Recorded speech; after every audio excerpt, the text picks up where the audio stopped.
ಯಾಕಂದ್ರೆ ಅದು ಗ್ಲಾಸ್ ಆಗಿರುತ್ತೆ. ಎಲ್ಇಡಿ ಕೊಡೋದಿಲ್ಲ. ಮಾಡ್ತಾರೆ ಅಲ್ಲ, ನಾನೊಂದು ವಿಡಿಯೋ ಮಾಡಿ ಈಗ ನಾನು ಎಲ್ಇಡಿ ತಗೊಂಡಿದ್ದೀನಿ. ಓಯ್ ಸರ್ಕಲ್ ಆಗಿ ಕೂತ್ಕೊಳ್ಳಿ, ನನ್ನ ಕಡೆ ನೋಡಿ. ನೀವು ಬೇಕಾದ್ರೆ ಮಾಡಿ. ಈಗ ಸ್ಟಾರ್ಟ್ ವರ್ಕಿಂಗ್. ಈಗ ನಾನು ಒಂದು ಎಲ್ಇಡಿ ಪಾಸಿಟಿವ್ ಡೈರೆಕ್ಷನ್ ನ ಅಪ್ವರ್ಡ್ಸ್ ಹಾಕಿದ್ದೀನಿ. ರೆಸಿಸ್ಟರ್ ಮುಖಾಂತರ ಇರಬೇಕು. ರೆಸಿಸ್ಟರ್ ಯಾವ ಸೈಡ್ ಇದೆ ಆ ಡೈರೆಕ್ಷನ್ ಅಲ್ಲಿ ಪಾಸಿಟಿವ್ ಅಂದ್ರೆ ಉದ್ದ ಇರೋ ಎಲ್ಇಡಿಯ ಕಾಲನ್ನ ಆ ಕಡೆ ಹಾಕಬೇಕು. ಯಾವ ಕಡೆ? ರೆಸಿಸ್ಟರ್ ಕನೆಕ್ಷನ್ ಕಡೆಗೆ. ಪ್ಲಸ್ ಇದು ಮೈನಸ್ ನೆಗೆಟಿವ್ ಇಲ್ಲೇ ಇದೆಯಾ?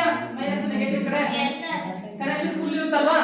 ಆದ್ರೆ ನಾವು ತಗೊಂಡಿರೋದು ದೊಡ್ಡ ಬ್ರೆಡ್ ಬೋರ್ಡ್. ಇದರಲ್ಲಿ 5 ಜಂಕ್ಷನ್ ಕನೆಕ್ಷನ್ ಇರುತ್ತೆ. ಸೊ 5 ಕನೆಕ್ಷನ್ ಮಾತ್ರ ಬ್ಲಾಕ್ ಇರುತ್ತೆ. ಇನ್ 5 ಬ್ಲಾಕ್ ಇರಲ್ಲ. 1 2 3 4 5 ಈ 5 ಕನೆಕ್ಟೆಡ್ ಆಗಿರುತ್ತೆ. ಈ 5 ಕನೆಕ್ಟೆಡ್ ಆಗಿರುತ್ತೆ. ಈ 5 ಆಗಿರಲ್ಲ.